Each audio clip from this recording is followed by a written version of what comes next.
Ce programme est financé par les amis et partenaires du ministère de Joyce Meyer. Oh, je suis tellement reconnaissante envers Dieu qu'il m'ait donné ce secret qui est caché dans la parole de Dieu. Romains 12, 21, cela changera votre vie. Sois vainqueur du mal par le bien.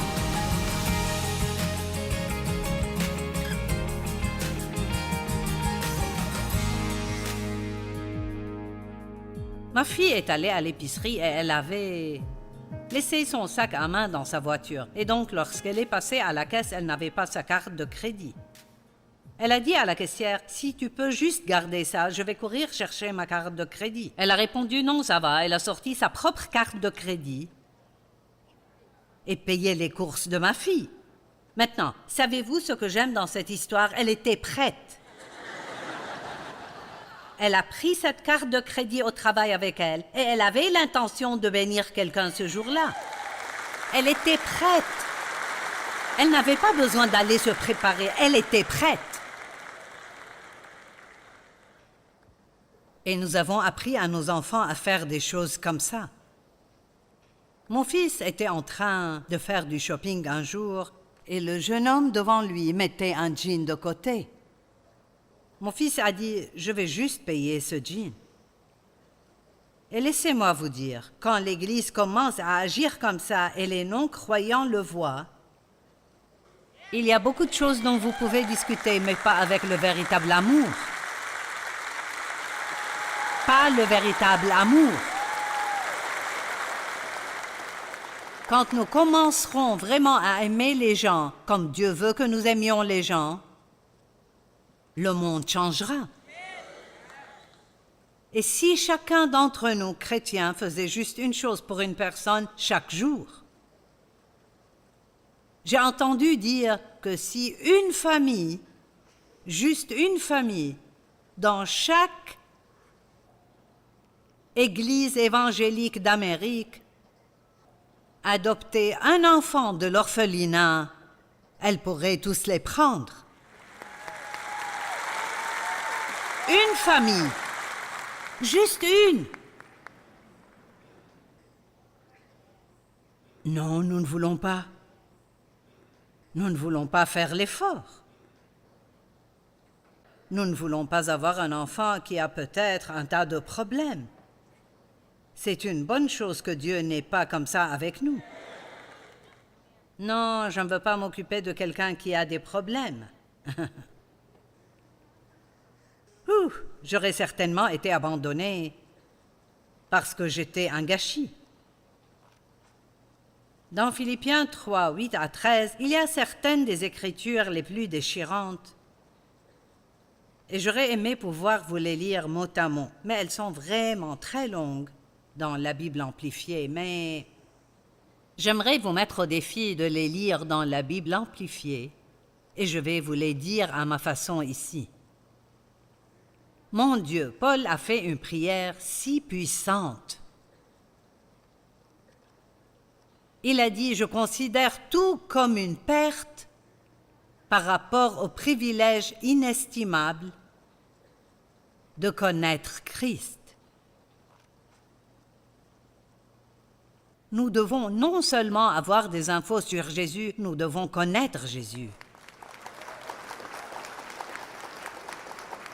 Vous dites, je connais Joyce Meyer, elle est venue dans mon église une fois, vous ne me connaissez pas. Mais si vous parlez à Dave,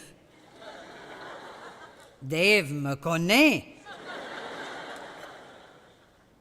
Vous comprenez? Et nous avons besoin de connaître Jésus.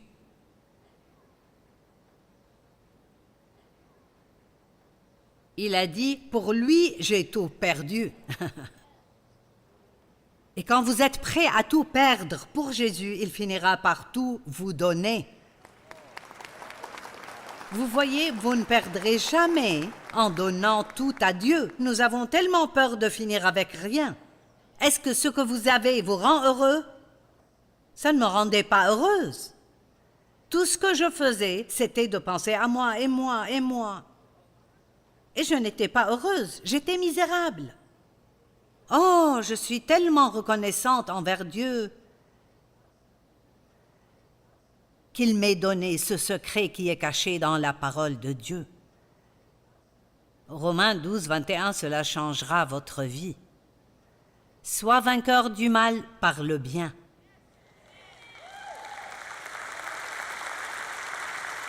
Vous voulez chasser le diable de votre maison, soyez aussi gentil que possible avec tout le monde, en particulier avec vos ennemis.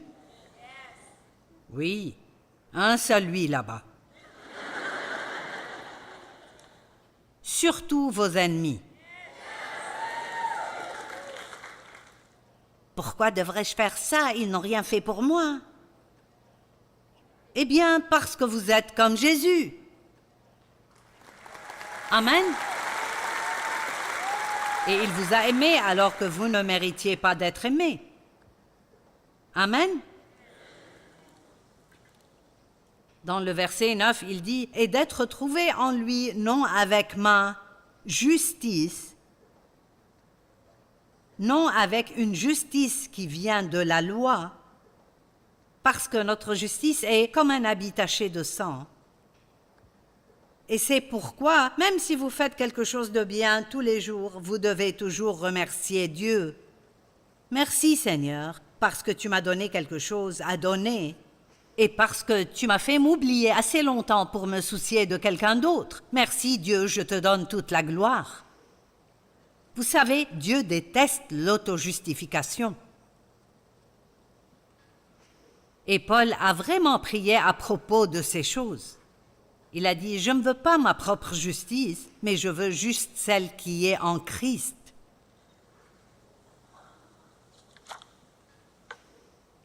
Et puis au verset 10, il a dit, « Ainsi je suis déterminé de connaître Christ. » C'est ce que Paul cherchait. Pas la prospérité, pas une position importante dans l'Église, mais je suis déterminé de connaître Christ, la puissance de sa résurrection en devenant conforme à lui dans sa mort. Savez-vous ce que ça veut dire? Il y a un endroit où, peu importe ce qui se passe dans nos vies, nous serons toujours heureux. Amen.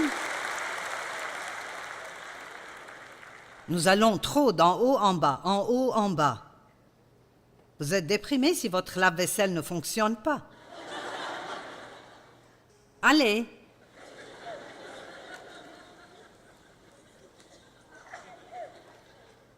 Mon climatiseur est tombé en panne et je ne peux pas le faire réparer avant 2 jours.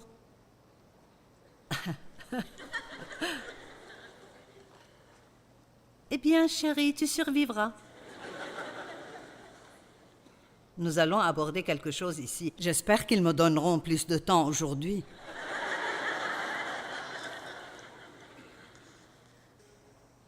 Je suis déterminée de connaître Christ.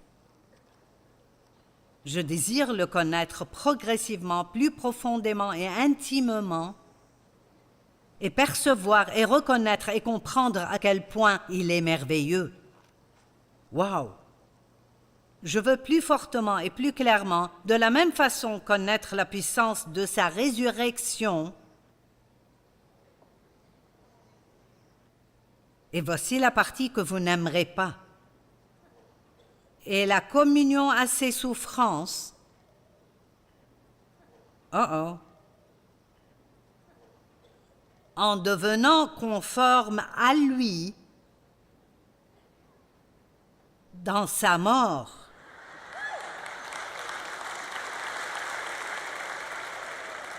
Je vais vous le dire franchement, si vous voulez être comme Jésus, vous allez souffrir.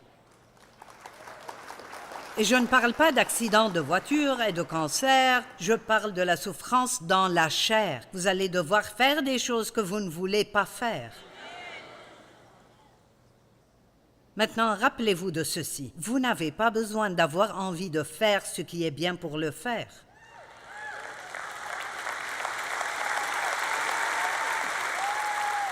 C'est à ce moment-là que vous commencerez à grandir Quand vous savez ce qui est bien et vous avez envie de faire ce qui ne l'est pas, mais vous faites ce qui est bien parce que vous aimez Dieu.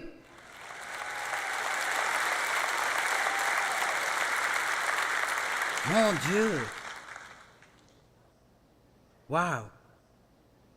Je n'ai pas envie de te pardonner, mais je le ferai pour Jésus. Je n'ai pas envie de t'aimer, mais je le ferai parce que Dieu m'a dit d'aimer mes ennemis. Je n'ai pas envie de t'aider, tu n'as jamais rien fait pour moi, mais je le ferai parce que Dieu m'a dit de le faire. Allez.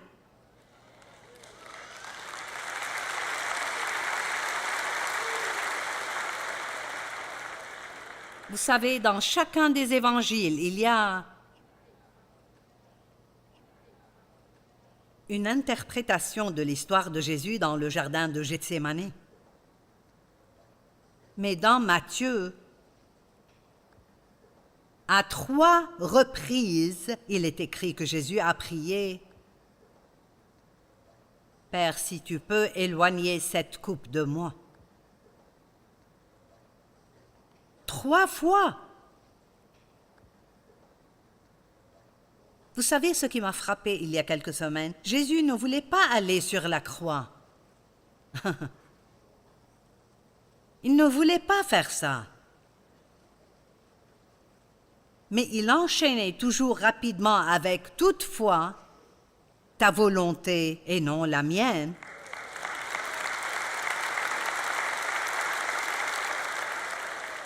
Et c'est ce que nous recherchons. Je ne veux pas faire ça, Dieu. Je ne veux pas les aider. Ils n'ont jamais rien fait pour moi. Je ne veux pas leur pardonner. Ils ne le méritent pas. Même si cette personne ne mérite pas votre pardon, vous méritez la paix.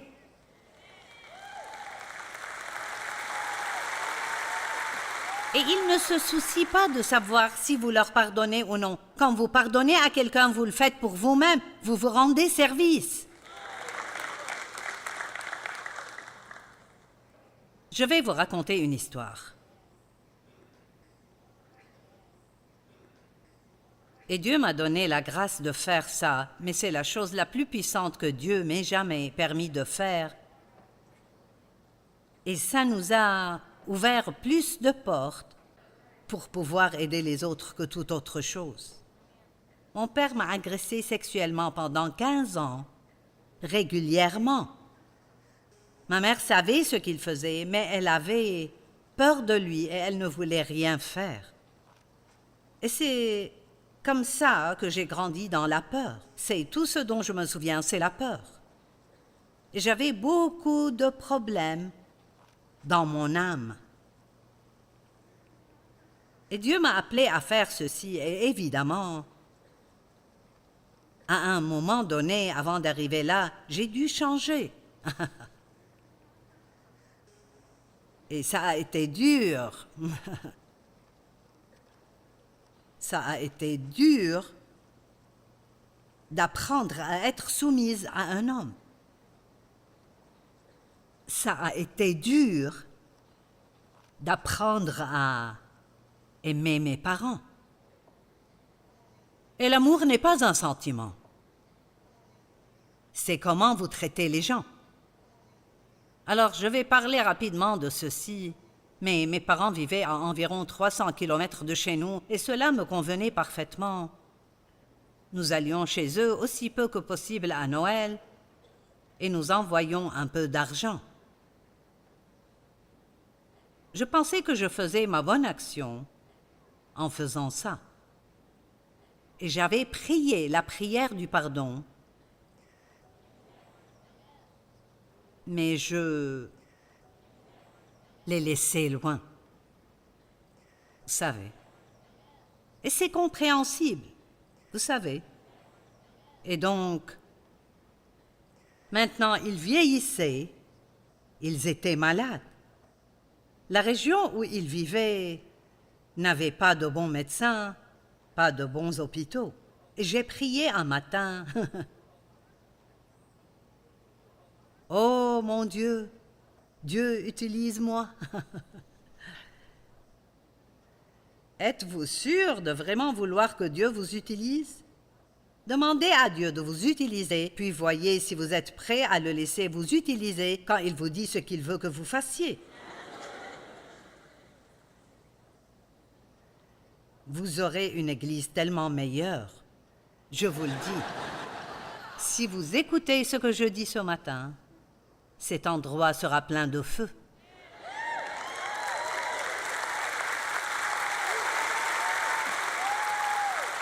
Ne venez pas à l'église pour prendre, venez pour donner.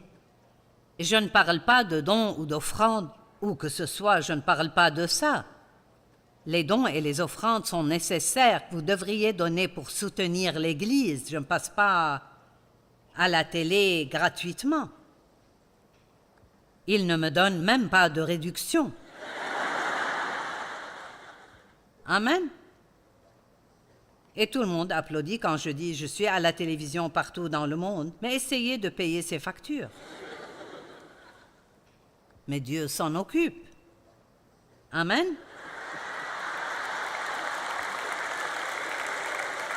Je suis fière de vous dire que nous ne devons rien à personne. Amen. Nous ne sommes pas en retard, nous ne sommes pas endettés. Que Dieu soit glorifié. Amen.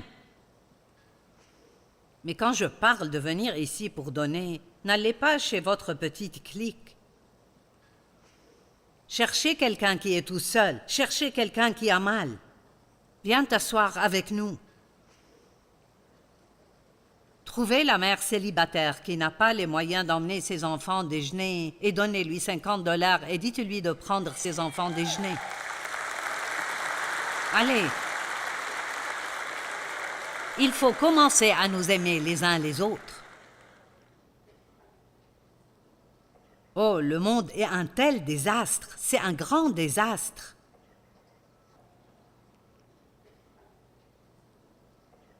Mais je sais que si nous commençons à nous aimer les uns les autres, le monde va se réveiller et s'en rendre compte. Donc j'ai prié, mon Dieu, quelle est ta volonté? Et il m'a mis sur le cœur que nous devions amener mes parents à St. Louis, leur acheter une jolie petite maison, les y installer et nous occuper d'eux jusqu'à leur mort. J'ai refusé cela. Je l'ai fait. J'ai dit, je refuse cela, c'est le diable. Dieu ne me demanderait pas de faire cela. Je pensais que c'était le diable qui essayait de me tromper. Je me suis dit, Dieu ne me demanderait pas de faire ça. Dieu a dit, tu respires, n'est-ce pas? Dieu n'est pas toujours doux avec vous. Ils t'ont donné la vie. Tu es là, n'est-ce pas? J'ai juste continué ma journée. J'ai tout oublié. Et quelques mois plus tard, j'ai prié à nouveau, « Oh Dieu, utilise-moi. » Il m'a encore dit la même chose. J'ai pensé, je vais demander à Dave. Dave ne voudra pas leur acheter une maison. Je l'ai dit à Dave, il a dit, c'est ce que Dieu a dit, nous allons le faire. J'ai pensé...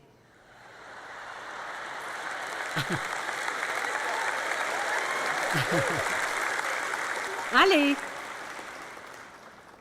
Je me suis dit, on va leur acheter une maison à bon marché. Dieu a dit, non, achetez une belle maison. Ils devaient aussi avoir une belle voiture. Eh bien, nous les avons donc placés dans cette jolie petite maison et nous avons veillé à ce que l'herbe soit coupée, à ce qu'ils fassent leurs courses, à ce qu'ils aillent à... Nous n'avons pas tout fait, mais nous devions payer quelqu'un pour le faire parce que nous voyagions beaucoup. Alors nous nous sommes assurés qu'on s'occupait bien d'eux. Puis ils sont devenus plus malades, donc ils sont allés à une résidence service. En plus de ma mère et de mon père, j'ai ma tante veuve. Et en fait, j'avais promis à mon oncle que je m'occuperais d'elle. Donc, nous avions 3 personnes. Et puis, j'avais un frère qui a combattu au Vietnam et qui est devenu accro à la drogue là-bas. Et il ne pouvait pas s'occuper de lui-même. Alors, nous nous occupions de tous ces gens.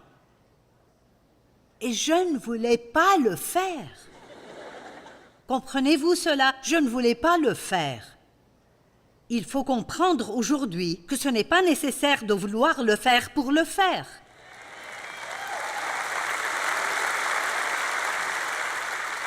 Et ce n'est pas grave si vous dites à Dieu que vous ne voulez pas le faire. Je ne veux pas. Jésus a dit, « Éloigne de moi cette coupe. Je ne veux pas boire cette coupe. Mais que ta volonté soit faite et non la mienne. » Allez, est-ce que vous comprenez? Que ta volonté soit faite et non la mienne. Ils sont devenus plus malades et ils sont allés à la maison de retraite. Et tout cela coûte beaucoup d'argent chaque mois. Et je veux juste vous dire que nous avons une longévité dans notre famille.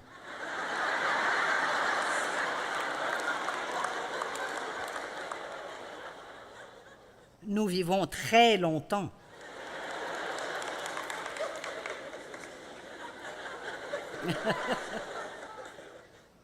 Je me suis dit, je peux le faire 2 ou 3 ans. 13 ans!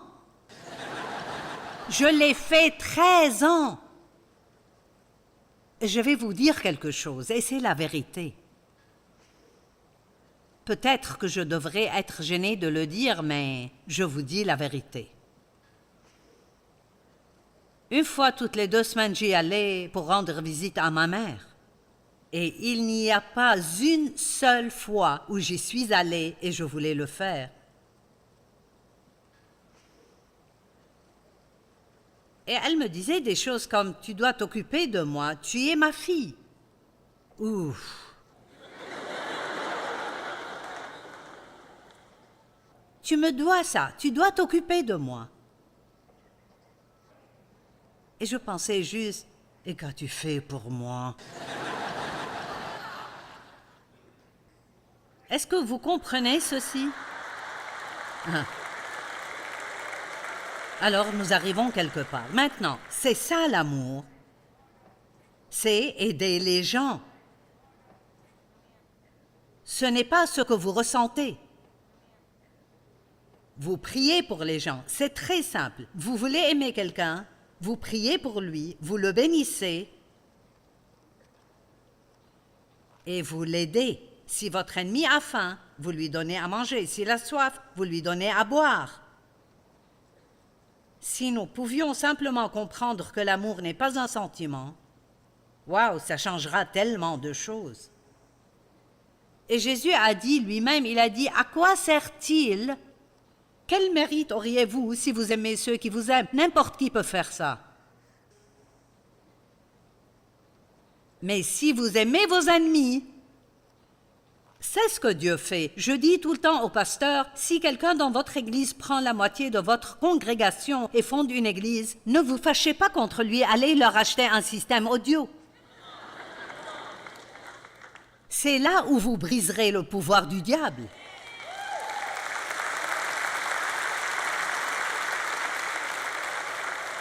Il n'y a qu'une seule chose qui vous libérera, c'est si vous êtes bon envers les gens qui ne le sont pas envers vous.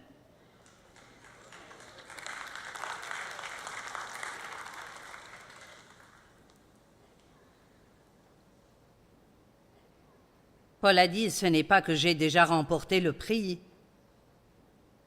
ou que j'ai déjà atteint la perfection, mais je cours. J'aime cela. Mais je cours pour tâcher de m'en emparer, puisque de moi aussi, Jésus-Christ s'est emparé. J'aime ça. Il dit, je veux être comme Jésus est mort pour que je sois. Amen. Pas un chrétien professionnel. Êtes-vous chrétien? Je vais à l'église. Et alors, je peux rester dans le garage toute la journée et je ne serai jamais une voiture.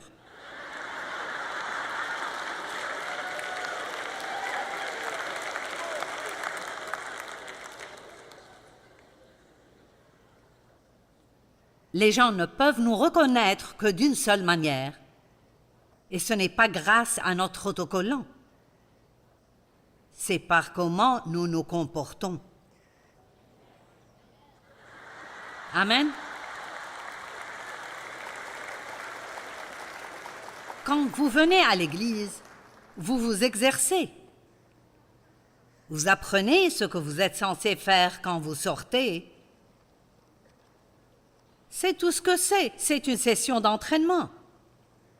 Quelqu'un a étudié et vous donne quelques instructions sur comment vivre, il vous faudra l'appliquer. Votre joie vient de l'appliquer, pas seulement de l'entendre. Vous pouvez transformer toute votre Bible en un livre de coloriage. J'adorais souligner rouge, et jaune, et coche, et étoile, et tout. Et secrètement, quand nous ouvrons nos Bibles à l'église, nous espérons que quelqu'un la verra.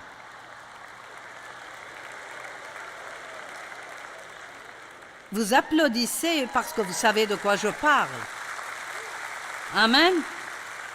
Oh, ils vont penser. Ça ne veut rien dire. L'appliquez-vous. Faites-vous ce qu'elle dit. C'est dur. C'est vraiment dur. Oui, chérie, c'est dur. Ça demande un effort. Il faut mourir à soi-même. Il faut crucifier la chair. Ça fera un peu mal. Mais oh, si vous voulez être heureux. Si vous voulez être heureux. Arrêtez de penser à votre petit moi mignon pour un peu de temps et allez faire quelque chose pour quelqu'un d'autre. Amen.